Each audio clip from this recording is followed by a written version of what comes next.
America likes to say that we like small government and we don't like bureaucracy when we're trying to get there, but America has a lot of government and has a lot of inefficiency in the system.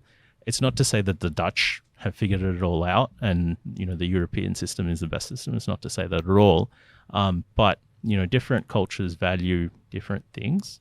And, America's got a lot of positive things about it as well, like the spirit of entrepreneurship and doing stuff for yourself. In the Western world, and I've only lived, I was born in the East, but I've, grown up in the West. For that, I really love America in terms of really pushing hard to solve problems, make money, create value. Mm-hmm. I think it's good. It's good to get a perspective of someone else that has really experienced different cultures, more to say, hey, that spirit of who we are, it is strong and it is real. It is relevant because, we can get caught in our own little bubble. I'm sure that Australians think they're the best for some reason. I'm sure that the Dutch think they're the best for reasons. Yep. English think they are. We're on our bubbles, but I hear that consistently from everybody I talk about and that I'm around in business is that this spirit of entrepreneurship, and I almost say it as a sense of urgency. It doesn't feel like maybe, and correct me if I'm wrong, it doesn't feel like Europe has that as much.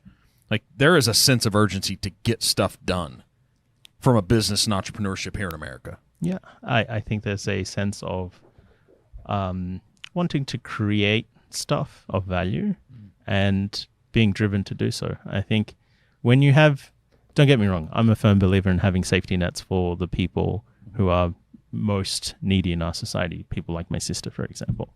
But if that safety net becomes an incentive not to do anything, then that's dangerous. Do we have that in America now? I don't know. I think there's still an urge by most Americans to want to do their own thing. But I think the dynamics have significantly changed. I think, trying to hire a 21-year-old now and giving them a $45,000, $50,000 salary when they can become a content creator. That's real, isn't it? Yeah. That's real. They could make a lot more money a lot faster than starting from the bottom. But how many could? You know how there's this 80-20 rule? Yep. Right? So 20% of the people are going to do 80% of the business. And I just see it being applied in so many market-based things everywhere I look. And it could be musicians. It could be business people. It could be teachers. The people that rise to the top seem to be contributing significantly more than the others. Good, bad, indifferent. It is what it is. Do you think that's the same thing in content? Will that same thing apply? I think it's more about what is the size of audience and what is the value that audience brings, right? So, I don't know. You don't need to have an audience of millions in order to make money on the internet, right? What do you need? You just need the value system, the value equation to work for you. So if you have an audience of say 100 people and only 10 of those are your customers and each of one of those people pay you 10 grand to do something, you got 100 grand right there. It's a lot better than trying to work a 30, 40, 50K job. Mm-hmm. So again, it comes down to what is the value that you're actually adding? How much money do you actually need to make? And what do you got to do for it? Boy, how much money do you need to make? That's a heck of a question. Based upon what? Your goals, your current life, what you're trying to achieve, the future you. Yeah. I look at people, I look at content creators, who hang out in Bali saying that I only need like $1,500 a month to live. I'm like, wow. That could be a few phone calls, but I have a family, I have a daughter, there's a particular schooling system that I would like her to go through. So that Bali lifestyle is a bit of a reach for me. But yeah, there are different life choices people are making, and that's going to impact the employment of Gen Z, Gen Alpha, etc. in the future. What if what you're saying, and it's a realization I have about content creation, what do you think drives it? What drives a 21-year-old person, to use your age of that? What drives that person to want to be a content creator versus the traditional way that multiple generations have grown up in this world? I think it's the spirit of creation itself. I'll give you an example. I have a 10-year-old, and when she was 2, she went up to the TV and started swiping it, trying to turn it on because she was used to an iPad already.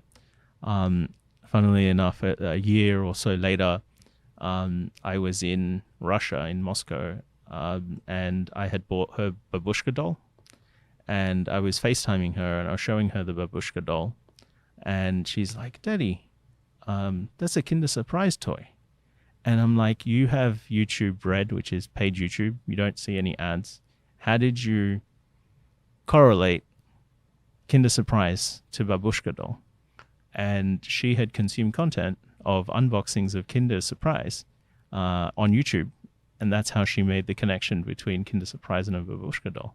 So the way, and now, and then we've had Alexa in our house for like 7+ years, so she's very natural with that. And then when she got her own iPad, for her to just turn on the camera and start recording her doing singing videos, or her cooking something or making something, or her doing a piece of art and talking to her iPad whilst record is on, is just natural. And I think, you know, having that access to the technology that allows you to be, or allows you to create stuff so easily, is just comes natural to them. Whereas my generation, we were big with MSN Messenger and ICQ and stuff like that, and texting was very natural to us. Whereas my parents' generation is pick up the phone and you know, speak to people. Maybe an email. And maybe an email as well. But you know, it's just, what is that habit that has been ingrained into, you know, the child/teenager, and how comfortable do they get with that technology?